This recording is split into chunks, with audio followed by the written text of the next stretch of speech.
Bonjour à tous, merci beaucoup d'être présents ici dans ce Doers to Doers qui est dans un format particulier aujourd'hui parce qu'il est en hybride. Nous avons la chance aujourd'hui de recevoir Bruno Perrol du coup, qui est le fondateur de Bureau Vallée. Bureau Vallée, c'est une société qui a été fondée en 1990. Après 17 ans de croissance, une crise frappe les années 90 comme vous le connaissez bien. Et c'est la situation dans laquelle Bruno monte sa société.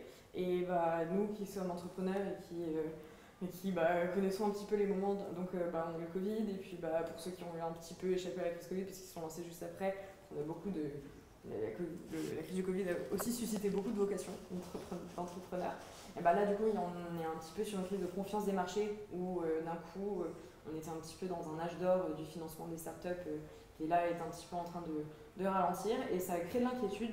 Moi, comme je l'avais dit à Bruno lorsqu'on avait commencé à faire les échanges, c'est que c'est une inquiétude qui est liée quand même à beaucoup de volonté de faire les choses, de se battre. C'est-à-dire, en fait, c'est pas... Pendant la crise du Covid, c'était vraiment zut, vraiment ma boîte va cracher, je sais pas ce que je vais faire. Alors que là, c'est ok, il y a une crise de confiance des marchés, comment je vais faire pour la dévier. Et je trouve qu'en fait, c'est une résilience qui fait plaisir à avoir. C'est peut-être la crise du Covid qui nous a un petit peu renforcés aussi. On s'est dit ah non, pas encore, pas cette fois-ci. Donc voilà, donc aujourd'hui, nous allons avoir Bruno, du coup, qui est un entrepreneur expérimenté qui va pouvoir nous raconter un petit peu tout ce qu'il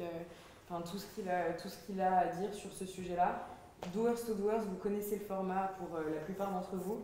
C'est vous qui faites la conférence. Donc, je vous invite en ligne à poser vos questions. Vous également dans la salle, je vous invite à poser vos questions. Vous levez la main, vous nous interrompez, etc. Moi, je vais vous poser des questions aussi pendant la séance. Et voilà. Donc, without further ado, Bruno, merci beaucoup d'avoir accepté de nous parler aujourd'hui. Pourquoi est-ce que pour toi c'était important d'aborder le sujet de la crise? Parce que vous me l'avez posé. Ouais. Et pourquoi vous avez accepté? Parce que oui, sur un parcours de 33 ans, la particularité, c'est qu'on a vécu une série de crises, mais quand je démarre 3 mois avant la première crise que traversera Bureau Vallée. C'est en septembre 90. La première guerre du Golfe se déclenchera en janvier 91 et donnera la première récession de l'Occident post-Seconde Guerre mondiale. Et donc j'ai eu à la fois cette chance, qui aurait pu être une malchance, c'est qu'on démarre dans une période qui était assez florissante et qui très très rapidement, à un moment où on était très vulnérable, nous tombe dessus avec toutes les chances de ne pas passer le cap. Bon. Au bout de 3 mois, c'était comment Bureau Vallée? Qu'est-ce que vous aviez fait? Qu'est-ce que vous étiez en train de faire? On était pris par une bulle immobilière qui touchait notamment l'immobilier commercial. Je savais que j'avais un bon emplacement, mais que je payais un prix exorbitant, trop cher au mètre carré, c'est avéré trop grand, mais ça c'est le choix que j'ai dû résoudre ensuite. Et quand on se retrouve avec des clients qui tout d'un coup sont inquiets, nos clients sont professionnels majoritairement, très majoritairement, sont des petits professionnels, les plus vulnérables, les plus... un peu comme le blé, hein, qui se couche au vent et se redresse quand ça va mieux. Les petits professionnels, ils ont cet instinct de dire la période est dure, hop, on replie, on attend que ça se passe et on relèvera le nez si ça va mieux. Et peut-être que non, peut-être qu'on aura séché sur place, peut-être que si, on sera encore vert et qu'on pourra repartir. Et la première chose qu'ils font, c'est à ce moment-là serrer les charges. Alors ils ont en tête leurs achats principaux, etc. Et nous qui sommes dans la fourniture de bureau, on est le poste, on regarde ça jamais. Il en faut. Surtout quand la période est faste. Et pour la première fois depuis 40 ans, ces petits pros, en 93, la récession, ils se mettent à regarder toutes les lignes de consommation. y compris les fournitures. Et ça a été, à ce moment-là, un enjeu pour nous. On avait un modèle qui était d'introduire le libre-service, premier du nom et premier du genre en France.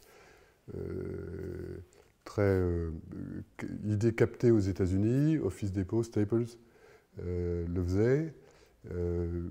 J'avais attrapé l'idée par hasard, je l'importe. Sans faire la course, j'ai été le premier à le faire. C'était pas un sujet en soi, j'avais envie de le faire et je le fais. On veut être discounter, c'est-à-dire des produits de qualité, des produits de marque et moins chers, à un moment où les clients, en gros, n'étaient pas préoccupés par l'écart de prix. Et ça a été un des éléments pour transformer cette crise de 93, récession, en chance. Tout d'un coup, ils se sont mis à regarder toutes les lignes, dont les fournitures de bureau. Et on arrive avec des promotions sur les plus anciens peuvent se souvenir des copieurs avec la vitre qui se déplaçait au-dessus de la lumière. Les copieurs personnels, c'était gros comme ça, hein, avec une vitre qui bougeait, c'était marrant. Et à l'intérieur, il y avait une cartouche qui coûtait plus de 100 €. On était en francs. Plus de 100 € et on la vendait moitié moins cher. On la vendait 50 € à prix d'achat. Oui. Mais quand un artisan, quand un entrepreneur qui a 2-3 personnes ou qui vit tout seul doit changer la cartouche et que les chantiers ou les contrats sont durs à obtenir et que sa cartouche va lui coûter 50 € moins cher, mais c'était il y a 30 ans, ces 50 € valaient en pouvoir d'achat bien plus qu'aujourd'hui. Oui. Tout d'un coup, il dit dis donc, tu sais pas ce que j'ai trouvé là chez Bureau, tu sais, à côté d'Auchan, là, c'est la cartouche, non, c'est vrai, etc. Et on est devenu célèbre avec les professionnels comme ça. C'est une façon de saisir sa chance, hein, je crois qu'on est dans le sujet, hein, c'est vendre ces cartouches à prix d'achat, personne ne le faisait en France. Mon métier de grande distribution m'avait appris l'impact de ce type d'appel. Et on a démultiplié comme ça des offres pour les attirer une fois et au moins qu'ils nous découvrent. Ouais. À partir de là, ils découvrent l'immensité du choix. 1000 m² de fournitures de bureau, jamais personne n'avait vu ça en France. Et le but était de les faire venir. D'accord.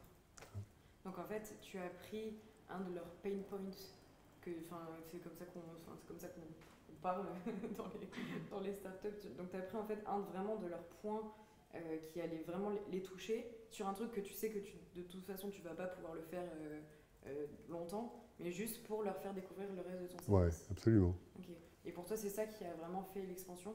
Et du coup, cette expansion-là, est-ce qu'elle a été ralentie à un moment donné? Alors moi, je vais bien vous poser une question au public. C'est, vous, dans la crise, qu'est-ce qui vous angoisse un peu? Parce que moi, je sais que, par exemple, dans les entrepreneurs qui m'ont parlé, il y en a qui ont la peur du manque de financement. C'est-à-dire qu'on investisse moins, donc ils ont prévu d'avoir, en fait, j'avais prévu de démarrer avec ces ressources-là. Je vois des oui dans la salle, n'hésitez pas aussi en ligne à me dire ce que vous en pensez, ce qui vous inquiète. Donc il y a cette partie financement, mais il y a aussi la partie, moi on m'a beaucoup parlé de la partie demande, et notamment c'était le cas lors de la crise du Covid, donc moi-même qui avais ma société avant, c'est au moment où il y a eu le Covid, plus personne répond au carnet de commandes, on fait des délais, on a un petit peu peur, etc. Est-ce que, je pose une question où j'ai un peu de réponse, est-ce qu'il y a des moments où il y a eu moins de demandes de fournitures de bureau? Et comment vous avez fait pour... Parce qu'en plus, vous, c'est des stocks, quoi. Donc, il y a beaucoup de moyens engagés et il faut vraiment s'assurer que la demande soit au rendez-vous. Oui, absolument. Comment vous avez géré ça? Il a fallu avoir l'obsession de la trésorerie. Je dis bien l'obsession. On sortait... C'est une époque où, et c'était aussi ma façon de le vouloir, mais j'ai pas cherché à accumuler des fonds propres. Je les ai rassemblés, constitués donc avant la crise. Et donc on était censé être porté par une ambiance économique qui était favorable. Retournement brutal. 3 mois plus tard, on n'aurait pas été financé par les banques parce qu'elles fermaient tout. Et la création n'était pas leur truc. Il n'y avait pas du tout cet esprit aujourd'hui où start-up, on peut financer, on va perdre souvent, mais de temps en temps, ça va exploser. Et donc il a fallu se débrouiller. C'est un capital de ce qu'on appelait le love money, la famille, les amis, les proches, que j'avais choisi, qui m'ont accompagné. Et quand ça devient dur, quand 93 arrive et qu'on est en récession et que on voit les petits pros tomber les uns après les autres, en fait on ne les voit plus. C'est comme ça que nous, dans une surface de vente, tiens, lui on n'a pas revu, lui on n'a pas revu, lui, bon. Sont tombés tous les entrepreneurs qui étaient un peu les festoyeurs de l'entreprise, qui étaient, ça allait le faire, l'ambiance était bonne, elle était belle et ça allait être facile. Tout cela sont morts. Et on ressort de cette crise 94-95 avec une qualité d'entrepreneurs qui sont aussi nos clients. Et on sent bien que ceux-là ont traversé la crise parce qu'ils ont trouvé les équilibres, parce qu'ils ont su gérer là où il le fallait. Ça a été assez impressionnant. Côté c'est la fête et on meurt parce qu'on n'est pas bon, contre je m'adapte, je gère, je compte, je sélectionne mes idées, je vais là où je vais pouvoir trouver les équilibres, et ça a fait le redémarrage très puissant qui est arrivé à partir de l'année 95 et qui a porté assez longtemps. Et concrètement comment est-ce qu'on fait pour bien gérer cette trésorerie? Quelles sont ces petites obsessions sur lesquelles qu'est-ce que les entrepreneurs, à quoi est-ce que les entrepreneurs qui ne sont pas bons ne font pas suffisamment attention plus dans le détail? Quel est le petit truc qui pourrait vraiment me faire... Pour ma part, j'ai fait jouer mon instinct auvergnat. C'est vrai? Ouais. Vous utilisez l'instinct? J'étais célèbre dans l'équipe. Ouais. Il y avait on avait des thermostats sur des chauffages électriques qui étaient une catastrophe de consommation. Bon. Et donc chaque fois que je passais, je baissais de 3 degrés. Et il y avait mon adjointe qui passait derrière et hop, qui remettait les 3 degrés parce que vraiment il faisait froid, ce qui est vrai. Bon. Mais c'était aussi une façon de passer l'esprit, quoi. On va être radin, on va tout compter. Non, on ne va pas acheter autant de cette promo parce qu'on n'aura pas tout vendu et qu'il va falloir la payer. Et qu'on veut que les fournisseurs continuent de nous livrer et s'ils ne sont pas payés, ils ne nous livreront plus et on va mourir. Ouais. Donc c'est un arbitrage entre c'est tellement mieux d'avoir plein de masses de produits à vendre et c'est très tentant, ouais, mais la trésorerie doit s'imposer. Ouais. Autrement dit, il faut avoir une lecture par le bas, je parle de moi, hein, mais de l'expérience que j'ai vécue. Il faut avoir une lecture par le bas de ces affaires et les contraintes sont d'abord financières et s'imposent en remontant. Quand je dis s'impose en remontant, j'ai le compte de résultat devant moi, les charges, je remonte à la marge, on est en distribution, hein, donc c'est la marge brute, et je remonte au chiffre d'affaires et je vais, à partir de cette contrainte de charge, savoir quelle marge je dois sortir, absolument, pour couvrir. Et le chiffre d'affaires, je vais le piloter au mieux, mais ça n'est pas lui qui va s'imposer. D'accord. C'est vraiment au niveau de la marge. Et j'imagine que la marge, donc on parlait de la difficulté des banques à financer, des coûts que vous avez connus. Et là, enfin, on peut transposer ça en fait, au financement qui va être un petit peu moins disponible. Donc l'idée, il faut que cette marge, elle couvre du coup mes futurs besoins de financement également. Bien sûr. Donc il faut que je fasse super attention à ça. Alors, ce que tu dis, j'aime bien parce qu'en fait, ça me fait penser à une conversation qu'on a beaucoup en ce moment entre d'ailleurs plusieurs programmes managers de programmes d'incubation. Au moment où on passe au scale, au moment où on commence à avoir 7, 10, 15 employés, en fait, parfois il y a un petit problème qui est que on vient de lever des fonds, on a pas mal de monde, on commence à avoir du chiffre d'affaires, on commence à prendre à dépenser plus et on oublie d'être radin, comme tu dis, où en fait on oublie ça un petit peu. Donc ça c'est un rappel qu'on fait beaucoup à nos startups, c'est qu'il ne faut pas oublier. Donc on vous le dit aussi. Et Bruno Oui, je confirme, je l'ai raconté il y a quelques minutes, je confirme. Alors, une fois de plus, je ne peux parler que de mon expérience, je ne prétends pas qu'elle soit universelle. La question est comment j'ai fait. Oui, c'est ça. J'ai fait comme ça. J'ai joué les Auvergnats, mais c'est ma nature aussi. S'il faut être très radin, je suis très radin. D'accord. Et il y a une autre chose que j'ai bien aimé dans ce que tu as dit, c'est super bien d'avoir plein de fournitures. Et oui, bien sûr, si on était dans un contexte de croissance, on ferait un magasin où il y a tout. Mais il faut faire des choix. Et ça me fait un petit peu penser à beaucoup des startups qui nous écoutent, qui parfois font des programmes et des logiciels, et qui me disent en fait, moi j'ai envie de faire toutes ces fonctionnalités, et j'ai envie de les faire plus parce que j'ai envie d'avoir une proposition de valeur qui soit la plus complète possible pour mon client, j'ai envie d'avoir une différenciation qui soit la plus grande possible pour mes clients. Et là où par exemple Bureau Vallée, donc de ce que je comprends, la des grandes différenciations, c'était d'avoir plein de références au même endroit. On a un peu l'impression de renoncer à son ADN en fait, lorsqu'on se dit il faut faire moins de choses. Comment est-ce qu'on fait les choix? On devient plus agile sur la façon d'adapter l'offre à la demande du client. C'est aussi le propre d'un entrepreneur. Hein.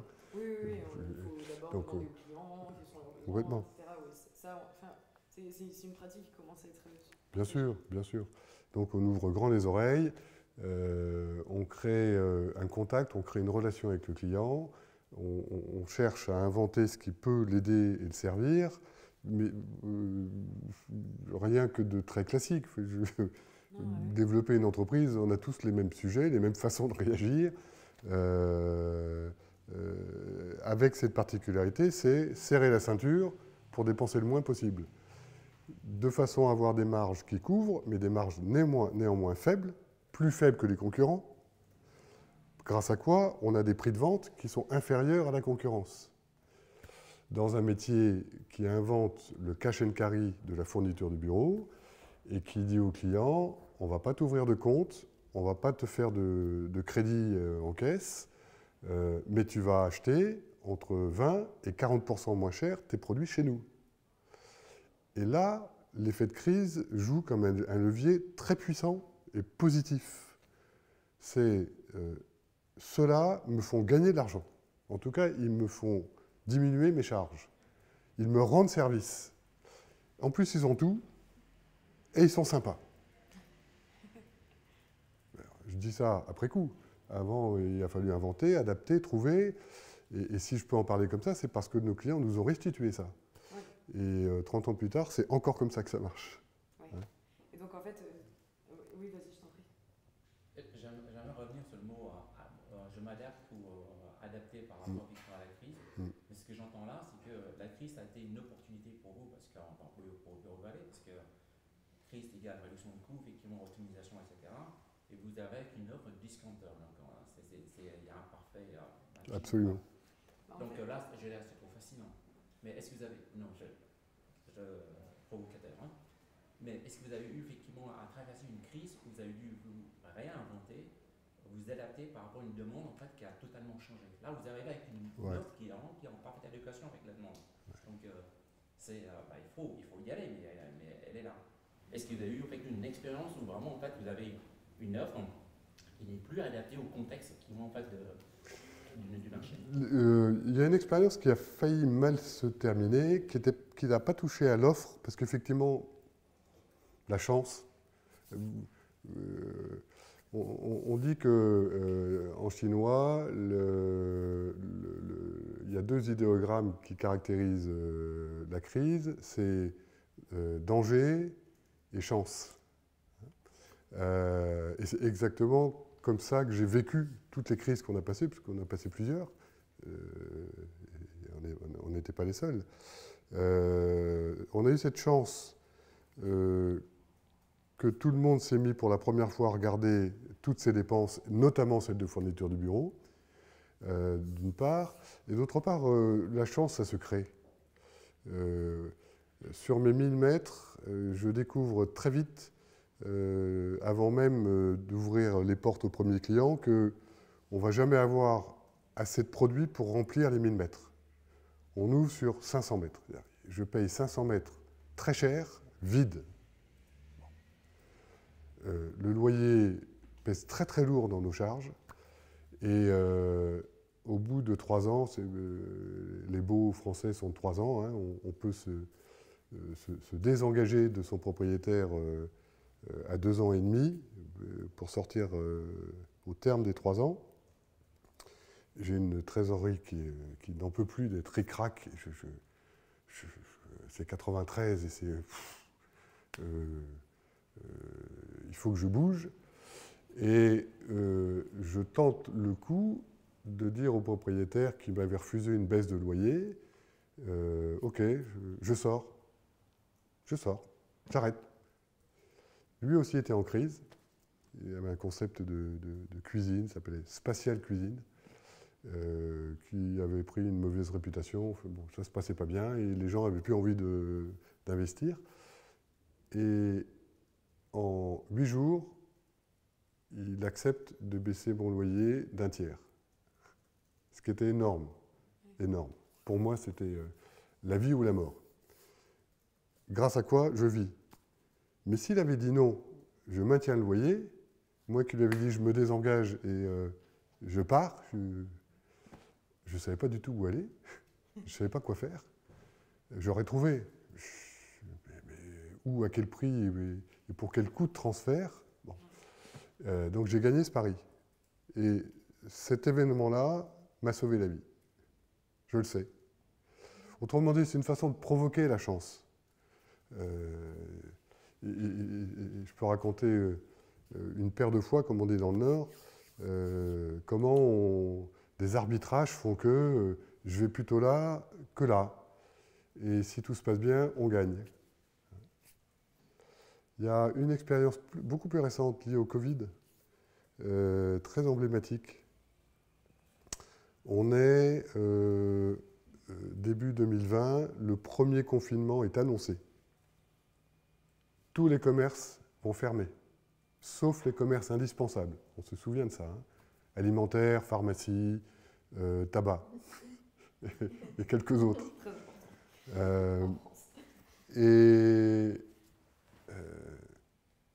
Nos métiers à nous, de papeterie fourniture et bureautique informatique, nos métiers à nous ne sont pas concernés. Quelqu'un dans mon réseau m'appelle, notre responsable Espagne, il dit voilà, on est le samedi matin et on est confiné le lundi matin. Alors, il y a un truc qui se passe en Espagne, pas dans la région Catalogne où je suis, mais la région madrilène. La région a décidé que dans les métiers indispensables, il y aurait les librairies papeterie, parce que les gens vont avoir besoin de travailler chez eux. Ok. J'appelle un de nos proches. Et tu ne connaîtrais pas quelqu'un qui pourrait voir si on ne pourrait pas passer en métier indispensable? Il me rappelle 1 heure après, je crois que j'ai l'homme qu'il te faut. C'est un conseiller qui, le lendemain, dimanche, allait conseiller le gouvernement et le cabinet de Bruno Le Maire. Toujours est-il que le lundi, on a le décret qui a ajouté point-virgule dans les métiers indispensables ayant l'autorisation d'ouvrir, point-virgule, et les librairies papeterie. On passe le message au réseau, on a un réseau de franchisés, c'est-à-dire d'entrepreneurs fédérés dans une enseigne. 80% d'entre eux ont trouvé des solutions pour ouvrir le lendemain.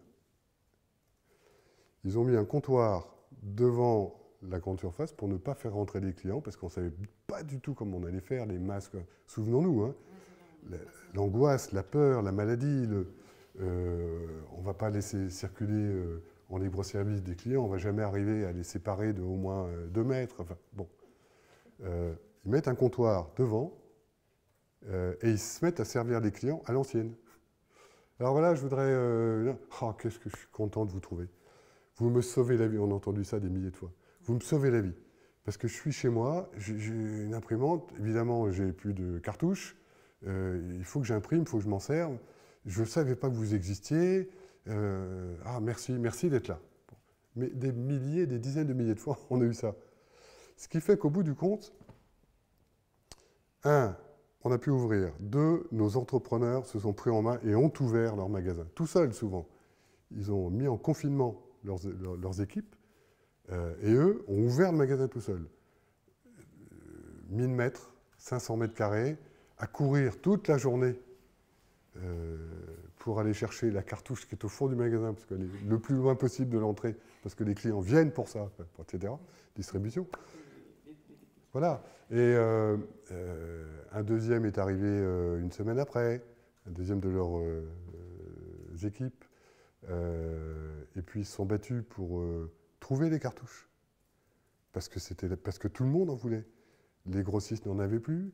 Et donc ça a été un foisonnement et nos entrepreneurs franchisés ont fait des merveilles.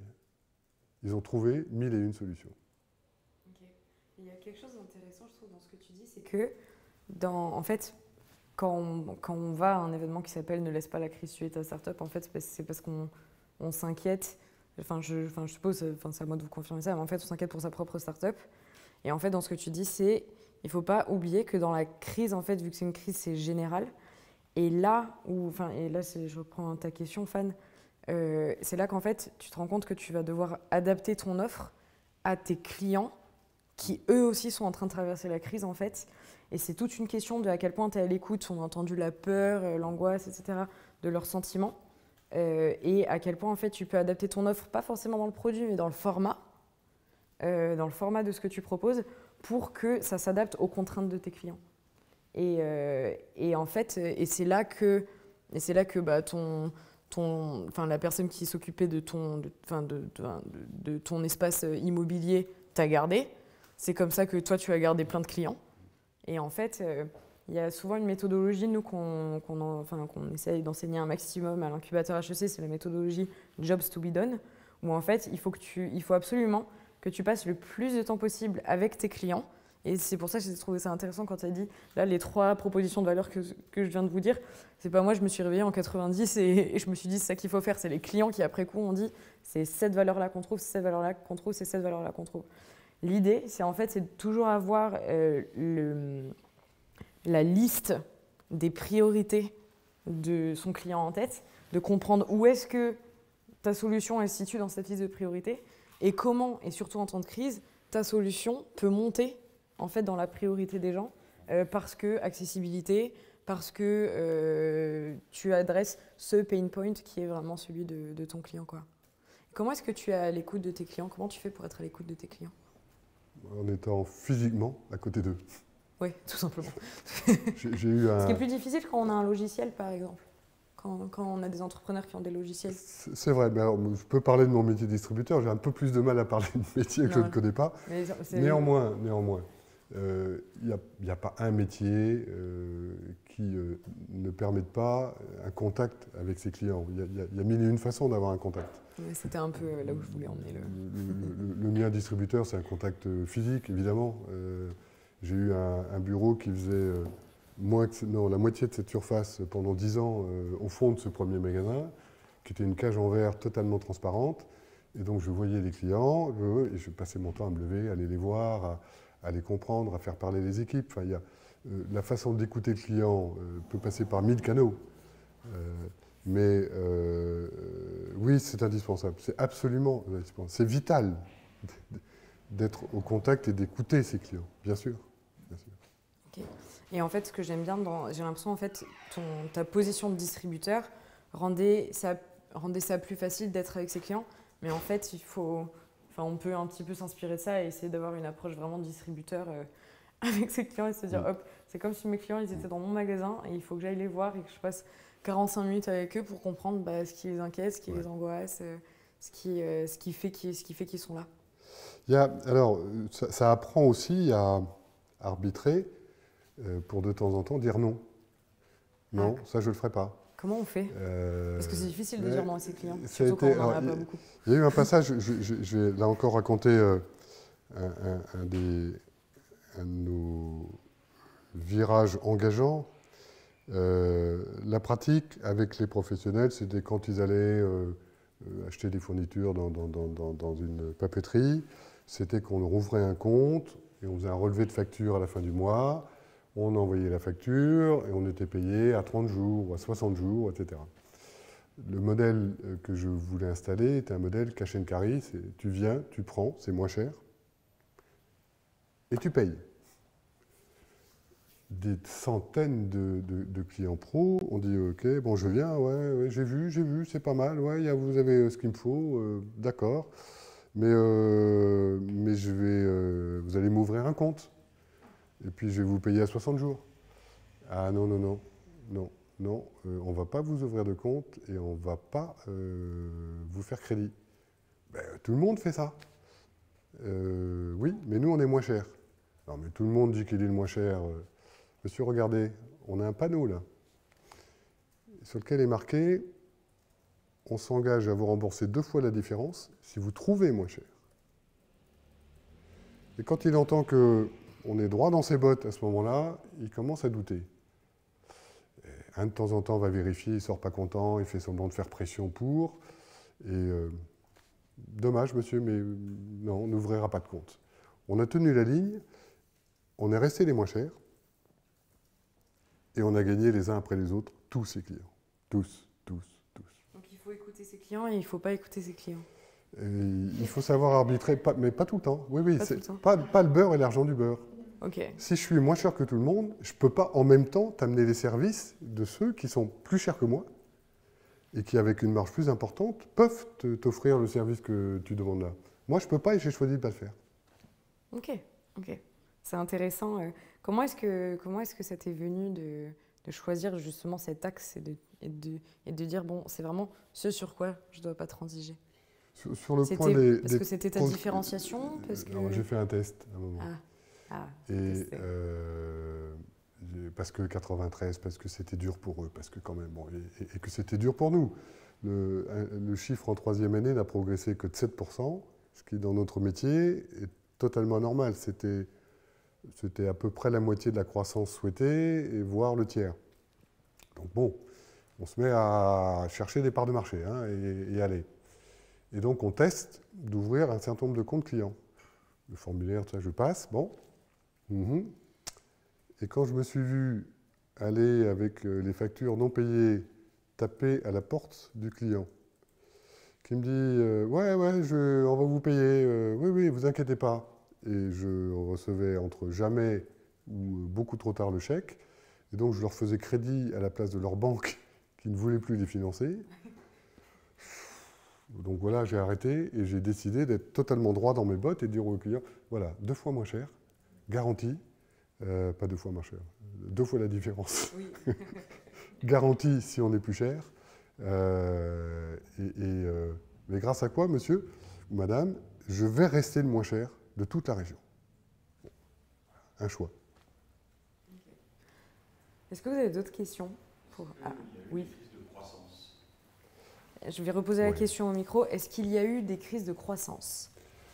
Oui, des crises de croissance, oui. 10 ans plus tard, j'ouvre le capital et je fais rentrer une de nos 2 banques, la BNP, sur un fonds d'investissement, la BNP Développement. Le projet, sous leur influence, était... on avait déjà démarré le développement en franchise. 97, 98, premier franchisé. Et ça commençait d'aller bien. C'était tout jeune. Et la BNP dit ouais, c'est mieux, il y a plus de plus-value pour nous si vous développez des magasins intégrés en propre. Et c'est mieux que quand vous développez des franchises. Ouais, on va essayer de pousser les feux et j'y croyais peu. Et on développe des magasins intégrés. On grille le cash que la BNP a apporté à toute vitesse. Rien. Oui, le projet pour eux après, c'était effectivement d'acheter des murs. Vous les avez connus, c'est pas possible. D'accord. Très bien. On a la réponse. Merci. Et non, alors on n'est pas propriétaire des murs, ça n'est pas la stratégie, et je déconseille fortement à nos franchisés entrepreneurs d'acheter les murs. Pourquoi? Parce que nous ne cessons de nous adapter. Alors, je sors un peu de la question, mais en même temps, on est toujours dans ce jeu. J'allais poser la question de qu'est-ce qui fait la résilience aussi. Ouais. On passe notre temps à régler, à ajuster, à tenter autre chose.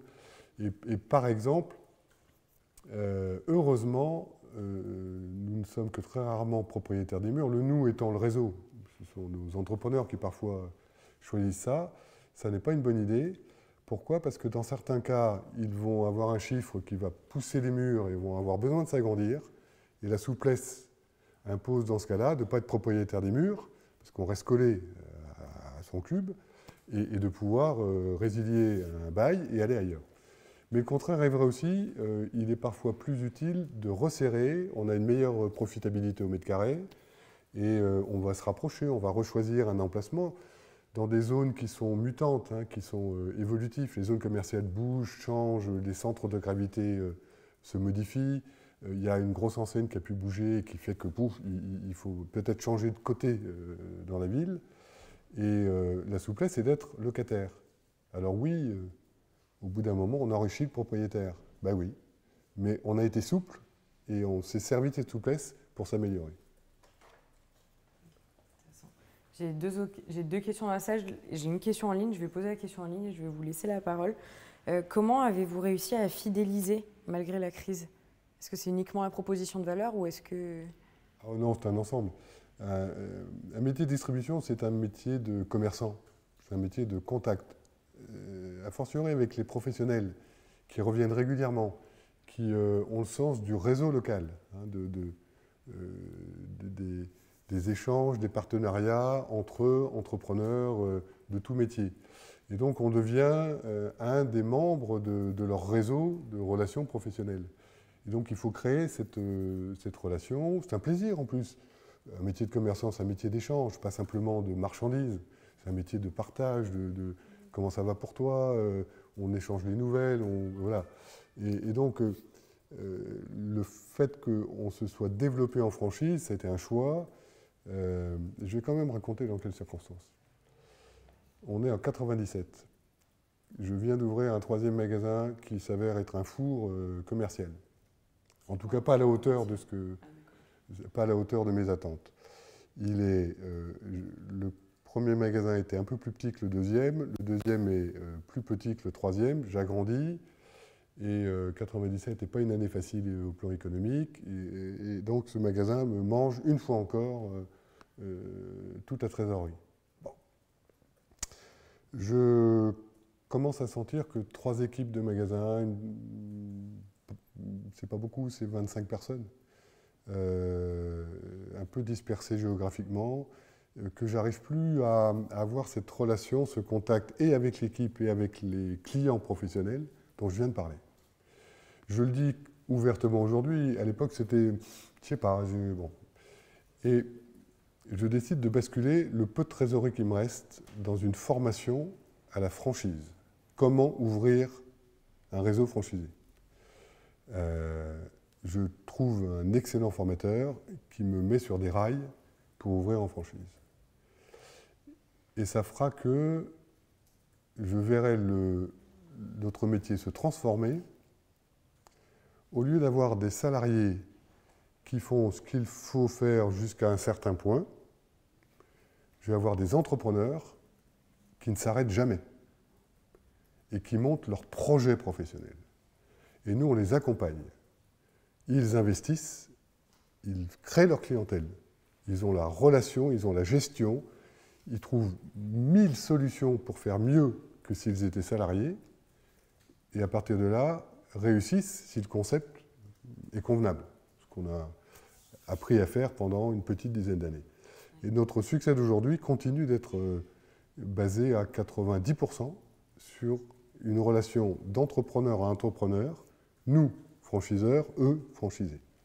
Et ça marche bien parce que je crois du coup il y a 60% de vos franchisés qui ont plus d'un magasin. Oui. Ouais. Oui, Donc oui. c'est parce qu'en fait, c'est un Oui, ça marche véritable bien. projet professionnel Ouais. du coup, qui naît par ça. Et on est dans une curieuse période. Alors on s'habitue à tout, mais il y a longtemps qu'on nous dit mais chez vous, Bureau Vallée, vous êtes des arbis. Vous êtes des arbis. C'est vrai qu'il y a une époque où on disait ça. Ah bon? Ben non, on est nous. Ouais, mais non, mais vous êtes des arbis, vous n'êtes pas comme tout le monde, ça se passe différemment chez vous. Alors on ne cherche plus à savoir pourquoi on est différent, on cherche juste à être nous-mêmes. Et on a une relation interne qui est basée sur nos valeurs, sur l'échange, sur la confiance, sur le respect, mais aussi sur la prise de risque, sur le changement. Et j'ai aucune envie d'arrêter de travailler. J'imagine. Mais oui, ça se passe tellement bien. On est le seul acteur du métier en ce moment à progresser. Le seul. Et on est encore des arbis, pourvu que ça dure. Il y avait, moi j'ai très envie de rebondir là-dessus, mais je sais qu'il y avait 2 questions au moins dans la salle. Oui, en fait, sur la franchise, franchise versus magasin en propre ou en enseigne, c'est vrai que la franchise, c'est plus facile de scaler parce qu'en fait, vous faire en parallèle, puis c'est moins capitalistique et surtout vous partagez le risque. Mais en période de crise, est-ce que c'est pas plus dur parce que c'est une population peut-être hétérogène, parce que c'est pas les mêmes employés, la même culture au sein du même toit. J'étais en train de penser quand vous disiez, j'ai fait du lobbying où j'ai eu le coup de bol, j'ai pu contacter une personne par rapport à faire des, par rapport à, je suis une entreprise avec 2000, 3000 employés, c'est peut-être plus facile de parler à un homme politique ou plutôt que de dire voilà, j'ai un magasin de franchise et puis mais j'ai plein d'entrepreneurs, etc. Donc je voulais savoir votre point de vue par rapport à ça. Donc, de croissance, c'est mieux, sûrement, même si surtout, bon, vous touchez le royalty, si ça marche ou pas, mais en période de crise, comment vous le vivez, comment vous l'avez vécu? Parce que j'imagine que tous vos franchisés vous disaient, peut-être, je ne sais pas si vous avez négocié le PGE pour tout le monde, au nom de tout le monde, est-ce que l'initiative personnelle, et ils ont peut-être demandé de baisser les royalties ou un truc comme ça, donc vous, ça. Et par rapport au cashback, c'est aussi un peu la même question. C'est que si vous devez avoir votre stock disponible, c'est-à-dire que vous devez avoir aussi une bonne idée sur les références qui marchent et les ventes pour avoir tout sur place pour que les gens puissent justement acheter et payer content. Donc par rapport à commander, les gens ça vous paye à terme, mais par contre, vous, c'est la logistique, vous pouvez aussi acheter en fonction des précommandes, en fonction des commandes. Je vais juste me permettre de reformuler rapidement la question pour les personnes qui nous écoutent en ligne et qui n'ont pas accès à la question. Donc la question c'est comment est-ce qu'en fait, alors le réseau de franchisés, c'est bien, mais est-ce que ça ne donne pas moins de force lors des négociations de dire hop, j'ai des franchisés plutôt que je suis une entreprise de 2500, 3000 salariés et en termes de crise, en termes de résilience aussi, se dire est-ce qu'il n'y a pas un problème d'unité ou de cohésion, comment est-ce qu'on fait pour gérer ça alors qu'il n'y a que des indépendants, c'est une communauté un peu hétérogène. Oui, alors c'est un des éléments qui nous différencie du standard franchise. On ne laisse pas tomber un franchisé qui a des difficultés. On ne le laisse pas tomber. Il a des problèmes, on va d'abord essayer de comprendre avec lui, on va rentrer dans ses comptes, on va passer ça au filtre de l'analyse. On sait en général qu'il a une force ici, mais il est plutôt faible là, au plan commercial ou au plan managérial. Et dans tous les cas, on va chercher à l'accompagner. Un de ses proches franchisés, pas très très loin, va venir l'aider, plusieurs parfois. L'équipe centrale va intervenir dans l'expertise de l'analyse financière et s'il le faut, on va l'accompagner financièrement. Et à ce moment-là, ce n'est plus un entrepreneur indépendant qui fonctionne et qui a des difficultés, c'est un membre du réseau et on va le soutenir, on va le conduire s'il le faut. Et dans le pire des cas, on va le sortir. Mais il sortira avec ses fonds propres. On reprend le magasin, on passe la main à un autre, ou en propre, peu importe, et on redémarrera ce magasin. On a fait ça des dizaines et des dizaines de fois. Pas tant que ça. On a un peu moins de 400 magasins et on va dire que 1 sur 20 a pu connaître des problèmes. Tout ça est prévu contractuellement en contrat de franchise? Pas du tout. Tout ça n'est pas du tout prévu dans le contrat de franchise. Pas du tout, parce que ça nous sortirait du modèle franchise. Mais dans la pratique, on est sorti du modèle franchise depuis bien longtemps. Rien ne nous oblige, le franchiseur n'a rien à voir avec la gestion de bilan de l'entrepreneur. Par contre, il a une grosse attention à porter à l'image qu'il projette. Et aujourd'hui, on voit arriver, depuis des années maintenant, des candidats qui savent très bien qu'en rentrant chez nous, il y a autre chose que tu te débrouilles et fais ta vie, et si tu meurs, tu meurs, et on passe à autre chose. C'est bien plus que ça. Très bien. Il y avait d'autres questions dans le public. Fan? Sur les stocks, pardon. versus crédit, Et ouais, voilà. par rapport aux fournisseurs. Alors, Enfin, aux acheteurs. au client ou par rapport à quoi? C'est-à-dire que, comme vous disiez, le cash and carry, Ouais. paiement au comptant, et ça vous oblige à avoir tout en stock en magasin et tout en stock. Absolument. Le Oui. paiement comptant oblige à avoir tout en stock. Pardon, je répète, c'est pour le... Oui, tout à fait. Mais ça, c'est le métier de la distribution, c'est d'ajuster l'offre à la demande. C'est une adaptation permanente. Oui, ça demande à avoir plus de stock et du BFR, mais ça se régule. Enfin, c'est une gestion qui est relativement facile à maîtriser. Ça. Ouais. En gros, c'est-à-dire qu'on préfère avoir des stocks que des comptes clients, quoi. Oh oui. Oh oui. Oui, oui. Oui, parce que nous, on paye nos fournisseurs. Donc on sait parfaitement contrôler ça, ils sont contents. Et plus ils nous livrent, moins c'est cher, c'est un grand classique, hein, il y a moins de frais logistiques. Donc voilà, et on régule avec ça. Ouais, ouais. Fan, tu avais une question? Oui, pas une question, plutôt un conseil pour traverser la crise.